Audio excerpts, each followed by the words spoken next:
አንዳንዱም ያደገበት ሰፈር ያደገበት ማህበረሰብ ያደገበት ቤት እንደዛ ምኖች አሉ ክፍተቶች አሉ። ስለዚህ ሁሉንም ሐዲሶች ስናውቅ ምን ይሆናል? ጥፋትም አግኝተው ነብዩ አለይሂ ሰላቱ ወሰላም ያረሩበትን ቦታ ነው። አሁን የሰው ليس كأبي بكر وعمر አያት ሰሃቢ ከመሆኑ ጋር አቡበክርና ዑመር የደረሱበት ደረጃ ነው የደረሰው። ቅሳው አሁን የዚህ ቅሳ እሱ ሻጭ ነው፣ ገበያ ውስጥ ነው። አንዲትን ሴት አያት፣ ሻህዋው ገለበው አሸነፈ። ከዛ ላይ ተመረሰጥሻለሁ ብለትስ ብሎ ገለል አድርጎ ሌላ ጣጣ ውስጥ ገባ ማለት ነው። አላህ ግን ከዚህና አጥፍቶታል። ዚና ውስጥ አልገባ። ይኸው እንዳለው መሳሳም እንደዚህ ነው ስህተቱ የነበረው። ከዛ ጸጸተው ነብዩ አለይሂ ሰላቱ ወሰላም መጥቶ ነገራቸው። ሲነግራቸው ከኛ ጋር ሶላት አድረግ ነበር ካሉ ሐዲሱ በሰፊው አላመጣም። ይሄ ከኛ ጋር ሶላት አድረግ ነበር ካሉት አዎ ሲላቸው ይደረጋል ነው ማለት ሱብሃንአላህ። እዚሁ በሰገደው ሶላት አላህ ምን አልወጣ ያንን ተፋቱ ኑሮታል ለኔ ብቻ አላቸው። ገርሞት ለኔ ብቻ አራው ሸሪበት ይላታቻላች ለሁሉም ነው ለሁሉም ላንተ ብቻ። ስለዚህ ይሄን ማለት ይሄ ምን ይሰጣል? አንድ እንትን ማሰብ የለብንም ማለት ነው። ሁሌ በጣም በነሱ ማህበረሰብ ውስጥ ያደገውን ብቻ ሳይሆን አንዳንድ የሚሳሳቱ ሰዎችን መራህም ታስብ። ይሄንን ስንነግራቸው ምን ይሆናሉ ማለት በጣም ተስፋ ይኖራቸው፣ በጣም ተስፋ ይኖራቸው። አላህ እንደሚመራቸው በሰላታቸው አላህ እንደሚመራቸው ውስጣቸው ያሉና ሰላታቸው ላይ ይጠነክራል። ደግሞ ሰላት ላይ በጠነከሩ ቁጥር የዚህ አይነት ነገር አብሮ አይደለም እየተውት እየቀነሱ ይሄዳሉ ያቆማሉ። ለምን አብሮ ስለማይሄድ ራሱ ሰውየው ወደ ሰላት ከተመላለሰ ሴቶቹ ራሱ ከዚህ በፊት አዛም የሚያደርጉትን ጨብጠህ ንቀፍ የሚሉት ማለት ነው። እንደዚህ የለመደበት ሰው ከሆነ እየተውታል። ውዱእ አላህ ይመታል። ለትንሹ ማህርታ ያደርጉለታል፣ ረሕመት ያደርጉለታል። ምን እያሉ ይላሉ? ውዱእ አላህ ውዱእህን አናበላሽብህም ይሉታል። ይህም አንድ ነገር ከሰላት ላይ እየጠነከረ ሲመጣ ሰላት ላይ ያልጠነከረ ከነሱ ማለት ሁሉ ጊዜ ቁጭ ብሎ የሚያገኙት ከሆነ ልክ እንደ ወንድማቸው ነው የሚሆኑት። ሁሌ ነው የሚጨብጡት። ግን ወደ መስጊድ የሚመጣ ከሆነ ራሱን በተወሰነ መልኩ የሚለውጥ ከሆነ እነሱም በቃ እየከበዳቸው ይሄዳል፣ እየተውት ይመጣሉ። وعن أنس رضي الله عنه قال جاء رجل إلى النبي صلى الله عليه وسلم فقال يا رسول الله أصبت حدا فأقمه علي وحضرت الصلاة فصلى مع رسول الله صلى الله عليه وسلم فلما قضى الصلاة قال يا رسول الله إني أصبت حدا فأقم في كتاب الله قال هل حضرت معنا الصلاة قال نعم قال قد غفر لك متفق عليه. ይህ ደግሞ ሌላ ሰው ሊሆን ይችላል፣ አንድ ሰው ሊሆን ይችላል፣ አላሁ አዕለም። ግን የቀደሙ ከሆነ ያ ምን የለው ሐድ የለው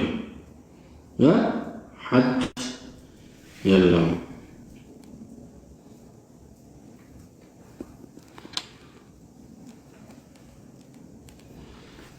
አሁን እዚህ ጋር ያለውን በትንሽ ወንጀል መፈሰሩ ይሻላል፣ ከቀደሙ ጋር ተመሳሳይ ነው። ለምን ሐድ ወደ ቃዲ ከደረሰ በኋላ ወደ ኢማም ከደረሰ በኋላ ትቻለው ማለት አይችልም። ኢማም የማስተግበር ግዴታ አለበት ትልቁ ሐድ ከሆነ። ስለዚህ ሐድ የምትለዋን እዚህ ጋር በምን እንረዳታለን? በተዕዚር እንረዳታለን። ተዕዚርና ሐድ ይለያያል። ተዕዚር ማለት በሸሪዓ እንዲህ አድርጉ የሚል ቅጣት ያልመጣበት ወንጀል አንድ ሀገርን የሚመራ ሰው ወይም ዳኛ የሆነ ሰው ራሱ ቅጣት የሚያወጣለት ነገር ተዕዚር ይባላል። በሸሪዓ ደግሞ እንዲህ አድርጉ ተብሎ ይመጣ ሐድ ይባላል። ለምሳሌ ዚና ሐድ ነው ያለው። ለምን ካላገባ ይሄን ያህል ካገባ ደግሞ እንዲህ ተብሎ ቁርጥ ብሎ ነው የተቀመጠው። ስርቆት ሐድ አለ፣ እንዲህ ቁረጡ ተብሎ ተቀምጧል።